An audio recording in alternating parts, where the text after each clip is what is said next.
Day, of course, this morning, UNFPA, the Generation for Generation Dialogue. Of course, the UNFPA is on the forefront of this to ensure that different generations learn from each other. We get to learn from our judges and have something that we can learn and execute to make our lives better. So women play a realizing or a great development pretty much role, and they actually have an active participation in the economic, political and social environment in our world today. Yet women, they are often marginalized in aspects of access to the control over productive education and services, decision platforms and representation. Doubt, therefore, untapped potential women is a priority, when it comes to urgent attention. It requires urgent attention. The national population today is holding the Generation for Dialogue in the lives of your campaign, and to address this, the United Nations Population Fund is today holding the Generation for Generation Dialogue in implementation of it's called Live Your Dream campaign. Correct. The campaign is meant to inspire action towards a better life for young women and the well-being of women. G4G is about more dialogue and solidarity between generations, young people, the middle, the elders. But just how does this work? Yes, and so today we are joined by the beautiful Miss Rosemary Kindyomunda. She is the National Programs Specialist on HIV and Sexual Reproductive Health in the country. You're welcome to the show. Thank you, and good morning, viewers. We're looking forward to the event today. Yes, please. For someone that is probably hearing this for the first time, first of all, let's take a broader look at where the event and the idea of the event comes from. Well, you've mentioned the Live Your Dream campaign. Yes. It's a broader campaign focusing on adolescents and young people generally, but specifically on young girls. It has 4 prongs. It's a campaign, it's a partnership between UNFPA and the government and the private sector, like MTV, you are on board. And it looks at 4 prongs. The first one is Let Girls Be Girls. G4G? No. G4G is one of them. But the first one is Let Girls Be Girls. Okay. And it looks at issues that stop girls' childhood abruptly. Okay. Things like gender-based violence, things like child marriages, and things that really transport a young girl 9-10 years from enjoying childhood to a life of an adult. Okay. The second one looks at books before babies, and you very well know about the high teenage pregnancy in this country, of course informed by very many factors, including what I mentioned, early marriages, and of course early motherhood terminates the girl's prospects of education and of a better economic life in the future. And then the third one is with youth. This broadly looks at catalyzing change for young people to exploit their potential, to live their dream, as we are saying, whether it's in economic empowerment, in leadership, and so on. And then the fourth is G4G, Generation for Generation. Yes. But why Generation for Generation? Why is it important for our judges and the middle-aged people and the young people to sit together in one room and share this information, pretty much empowering each other? You know about the statistics? Well, about 55% less than 18 years, about 70-something% less than 30 years. So it's pretty a youthful population in this country. Correct. And we have a culture of where largely the adults have been those engaged in productivity, in leadership, in all these things, to the extent that some cultures actually do not allow engagement of young people in whatever they are doing in development. And we are looking for ways of acknowledging that these young people are actually going to take over, whether we want or not. Correct. But how are they taking over? how are they learning from the adult population so that they can take over with the rightful skills, with the rightful attitudes and approaches to life, and lead this country to our socio-economic development goals 2030, 2040, and so on. So we acknowledge that there is a gap where you have an exposed young generation, exposed as we are in a global community, they access internet, they know what is happening, but they might not necessarily have the rightful skills to take over what they think they should take over. And you have an older generation that perhaps hesitates to bring them much earlier on board to learn the hooks of the trade from whatever direction and take over. Well, you have given us a few percentages and figures when it comes to, you know, those that are affected. This campaign, let's now look at the positives. Yes. What percentage have you been able to impact on this percentage that you have first given us that have been affected by all this, that you're targeting now to improve? Do you have a percentage of the impact of the campaign? Well, the campaign is part of broader development programming as the UN and as government. So it's among the drivers for that social change that we are looking at. And basically you will see the indicators as part of the national indicators. How many young people are in school, how many young people are in employment, how many young people can access sexual reproductive health services at the end of the day.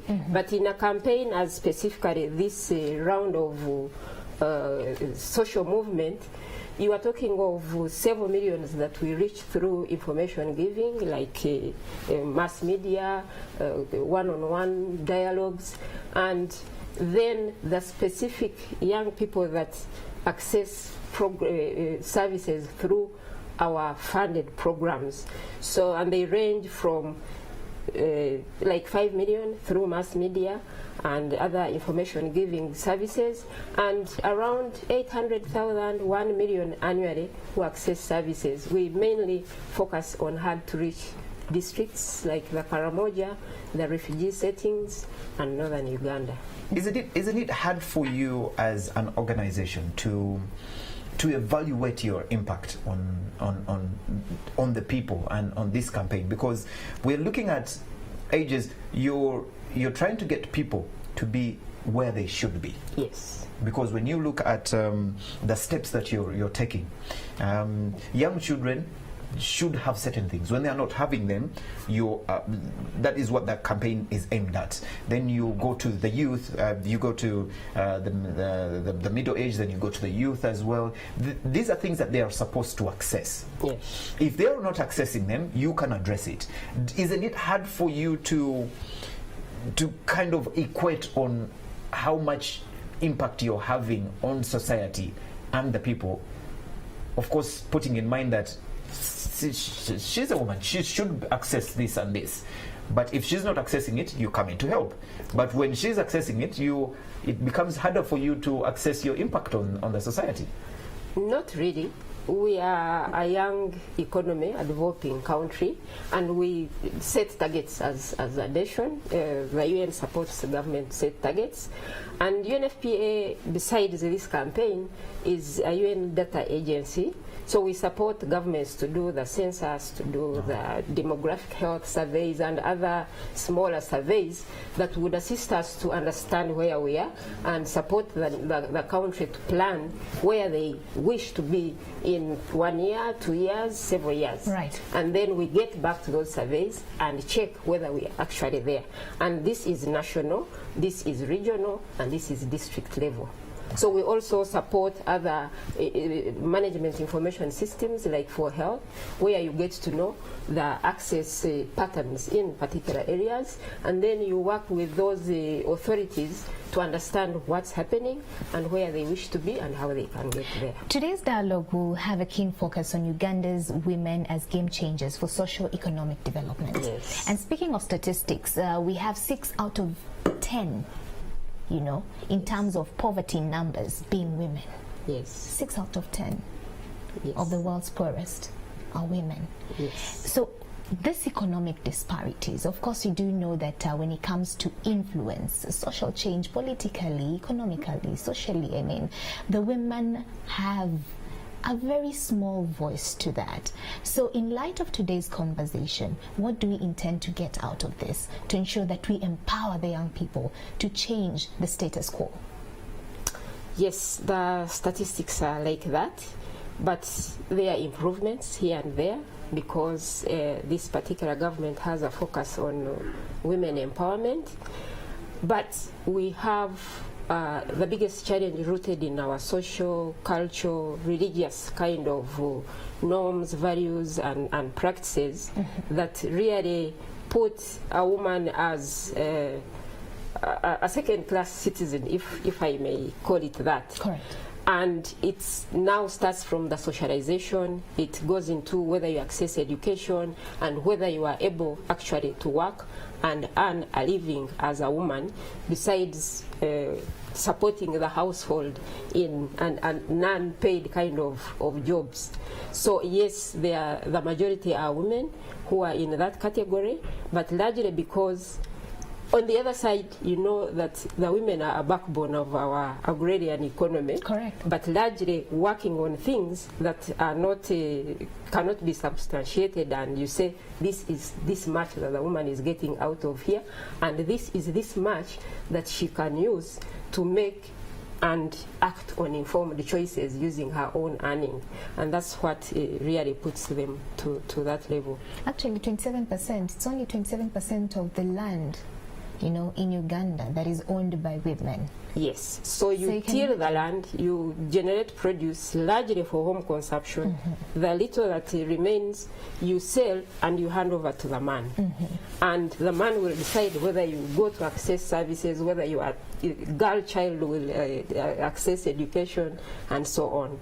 But what we are looking for now is, as part of the G4G, since it's the adult man and woman who can decide how do we take this girl. If we don't have money, we have 4 kids, 2 girls, 2 boys, who goes to school? Usually it's the boy. Correct. Yes, but is this parent aware that the girl can be equally beneficial in this? Is the parent aware that the girl can actually also equally contribute to household development and national economy? And this is what this kind of discussion is about. Well, you have mentioned this before, and of course you have some challenges. We're looking at the society now that we live in today, where you have religion, you have our own cultural practices, and we can't leave it to UNFPA. You are playing a role, but we as Ugandans, as people that are part of the society, what is our role in this? We actually can't say that it's UNFPA doing this, because as I mentioned, it's partnerships. As the UN, we work with it to generate the evidence to show us where we are, and then work together to decide where we want to be, and we support you to get there. So we work with all the key government ministries. We work with young people organizations. We work with religious and cultural institutions, because to an extent the cultural leader and the religious leader is sort of the custodian of those social cultural norms, values, and practices. And we want a situation where they get empowered with information, with the skills to work with young people, to decide how they wish to transform their cultures to support both girls and boys to develop skills, to get exposed and participate in economic development at their level. Okay, that's very good. So you're looking at different ages. You're looking at generations. When you look at the young, yes, you look at the youth, and then you look at the middle-aged and the elders. Yes. Is there a challenge in connecting from the young to the elders? Because we all understand things differently. The elders have been around for some time. Yeah. They have lived this life. The middle-aged are probably the ones that are in that area where you could swivel their thoughts. The young ones know everything. You people, you come to talk to them when Mr. Google is available, so they can ask for whatever it is. What are the hardships? Where is the biggest challenge? Well, we support choice because we believe everyone should have the right, their right. They should exercise their rights, irrespective of the age. And as I said, we work on several evidence generation processes to understand the situations, the needs for the different age groups, and their opportunities where they are, and the kind of challenges they experience. I can give the example of sexuality education, for example. We are at different ages, and we have different needs. If I'm not yet sexually active, perhaps there are things I may not need to know, but I definitely need to know some things to prepare myself for the next phase that I will be entering.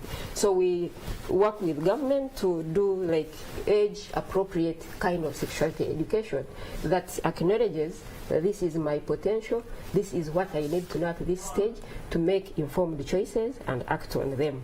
So depending on what age you are working with, depending on the location of this person, the person in Karamoja may not be exposed to the same aspects like the person in Kampala. And even within Kampala, the person in a slum area is not the same as you who live the upscale kind of life. So the evidence generation process gives us the kind of situation, gives us the kind of target audience that you have in each area and your needs, and who will actually support you to go to the next level, not necessarily the you. Correct. And you know, when it comes to change, it requires a lot of, you know, mindset changing, especially in society. If we're talking about women having equal grounds, for us to realize the sustainable development goals, the target set at 2030, you know, it will take communities and people to change their mindset really.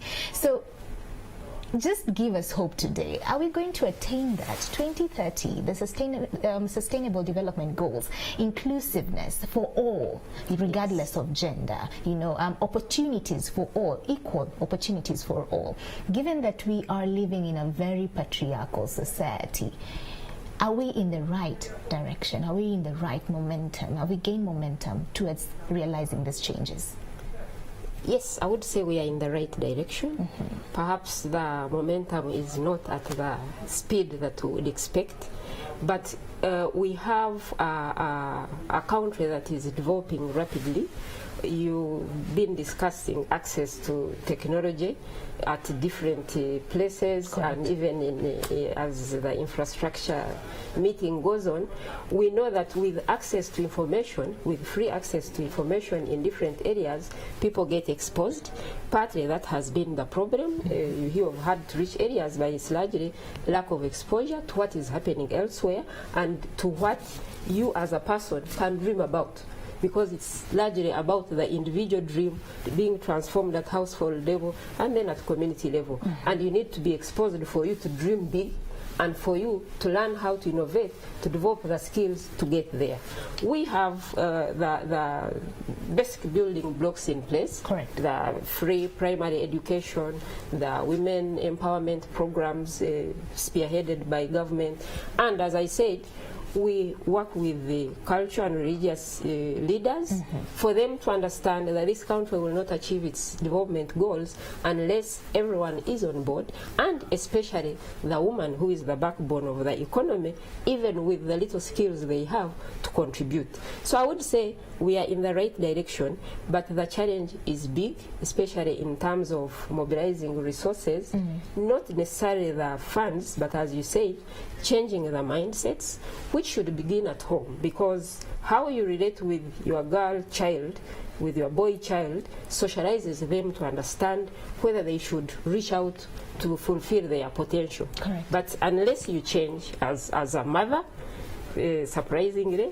And as a father, you are not going to build a culture in a household that allows us to dream big, that exposes us, that allows us to build the skills. Wow. So the journey is still long, but we've started the initial steps. And as a country, I think you are looking in the right direction. All right. Yeah. So as we come to a close, let us in on what you should be expecting from today's conversation. Of course, we'll be live on air, NTV Uganda. Yes. Give us all the details. Yes, we have the leaders. We have Honorable Janet Mukwaya, but we also have the young people to participate in this, because we believe so much in engagement. We believe so much in inclusive decision making, in exposure. We want to hear about the testimonies behind these adults, how they made it to where they are, so that we can be inspired to dream big as young people. We want to know that if I dream big, there is a way I can break through and get to my dream. And these adults need to know that where I am, I'm constrained in this way and the other way, including how the adult is treating me. And I need space to also be on the table and participate. I have a contribution to make, and you also have the job of passing on the wisdom to me. So we come at the table as equal partners in national development, and it's a free discussion. Everyone puts what they have on the table. Yeah, you can't say this one is wrong, this one is correct. I'm looking at the situation from where I am, as long as we all agree on where we wish to be. All right. Through our dreams. Where is this happening and what time? It's happening at Serena from 9 to around midday, and will be live on NTV, courtesy of you. What a privilege. What a privilege. Thank you very much for joining us today, Miss Kindiomunda Rosemary from the UNFPA. Thank you very much. We look forward to the conversation, and of course we'll keep following it, and hopefully we can pick something Take it from home also. Yes. Thank you very much. That is what we've been discussing today for our Tech Note conversation. Generation for Generation Dialogue. It's going to be live on NTV. That's starting at 9 a.m. So make sure that you catch that conversation, and of course hopefully, like she has quietly pointed out, you take something home. Morning at NTV continues right after this.